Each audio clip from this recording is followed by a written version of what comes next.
Hello students, welcome to History and Civics class. In today's video, today's topic is India in the 6th century BC, rise of Jainism and Buddhism. So from this chapter, we have to know how Jainism and Buddhism rise India in the 6th century. Okay, so behind the rising of Jainism and Buddhism, some sources, those to reconstruct the two religious reform of this movement. These two religious reforms were Jainism and Buddhism.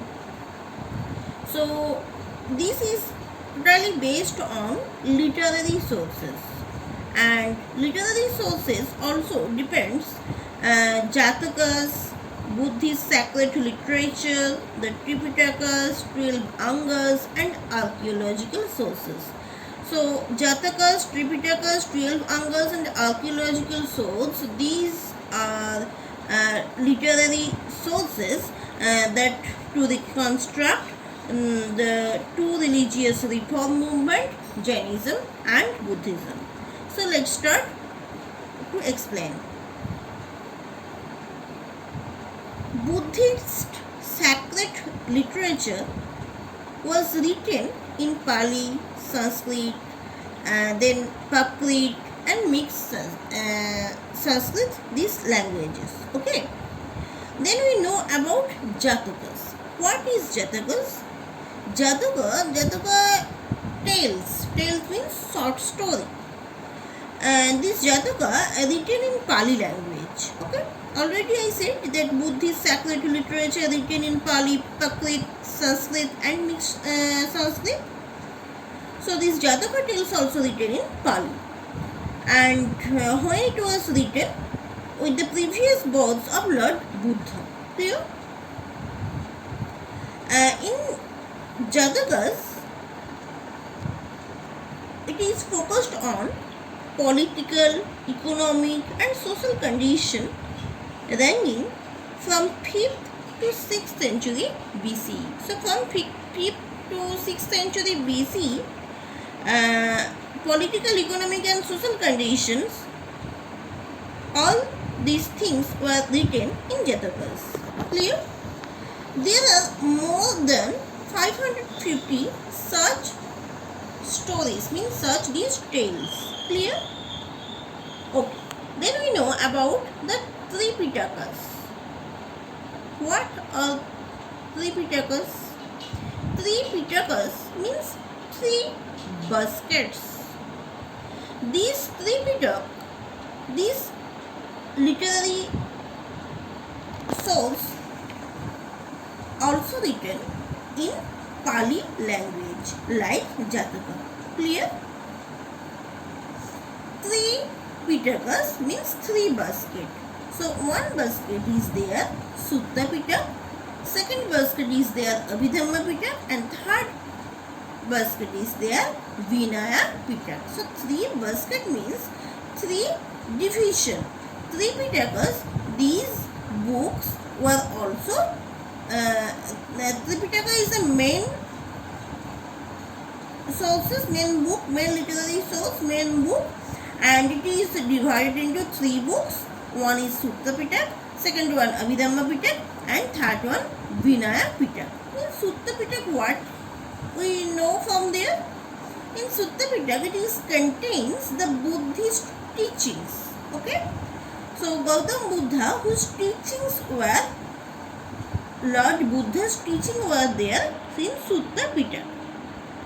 So what he said, all these were written in Sutta Pitak. Clear?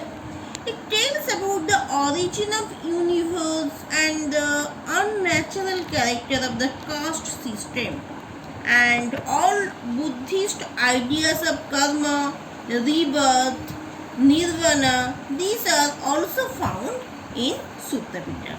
Okay. Then Abhidhamma Pitak. In Abhidhamma Pitak, there is written philosophical interpretation of the doctrines contained in the Sutta Pitak. So, Abhidhamma Pitak means it is philosophical contents. It is also written mostly in the form of question and answer. Someone is question and Buddha is giving answer. Okay?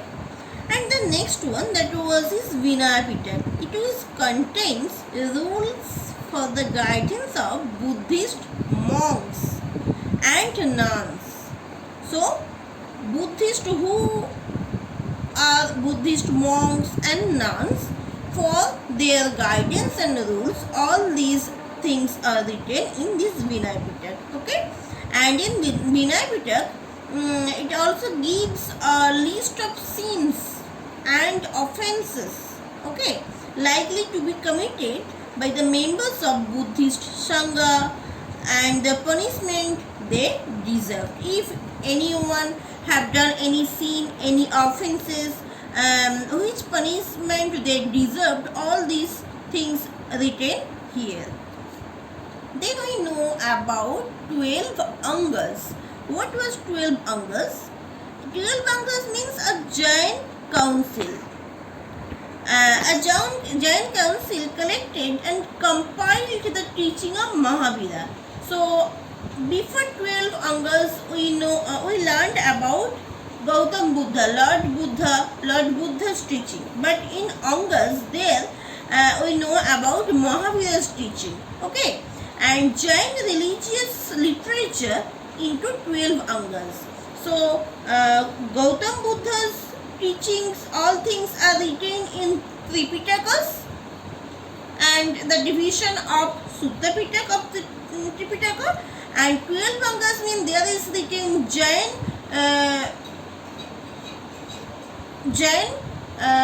Mahavira, whose teaching is written here. And these 12 Angas also contains the rules of Jain monks, teaching, and Jain Tirthankar who followed Jain religious. They are called Tirthankar. Clear? And these all things written in Ardha Magadhi. Okay? Written in Ardha Magadhi, this language. And these are divided into many subsections and parts like Upangas, then Prakiranas, Sutras, and other texts. Just like Tripitaks are divided into Sutta Pitak, Abhidhamma Pitak, Vinaya Pitak, and 12 Angas, these written in Ardha Magadhi, and this Ardha Magadhi also many subsection parts like Upangas, Prakiranas, Sutras, and other texts. Then we know about archaeological sources. In the archaeological sources also reconstruct these two religious movement, Jainism and Buddhism. So first one that fall into several categories. That is first one, that is the great stupa at Sanchi, means Sanchi Stup. This Sanchi Stup sculpture, which depicts episode of Buddha's life. Sanchi Stup is the this stupa is the showing of the depict this episode of Buddha's life. And Jain temple, this also showing us a Jain temple. Where is this? That is Shravan Belgola in Karnataka. And Sarnath pillar. Okay. So what is Sarnath pillar? Sarnath pillar, the pillar has the wheels. Wheels means a Dharma chakra. It is showing the Dharma chakra and depicting the propagation of the message of Buddha to all the parts of the world. Okay. Then we know about Gandhara. Gandhara now known as Kandahar. Okay. And along with the Punjab became one of the most significant schools of early Indian art, that was Gandhara. And Gandhara school produced a member of sculpture of Buddha and Bodhisattvas. Bodhisattva means Buddha's another look. And many statues, Buddhas resemble of Greek gods, all you can see at Gandhara. Okay, thank you students, thank you for watching. For next question, please follow next video.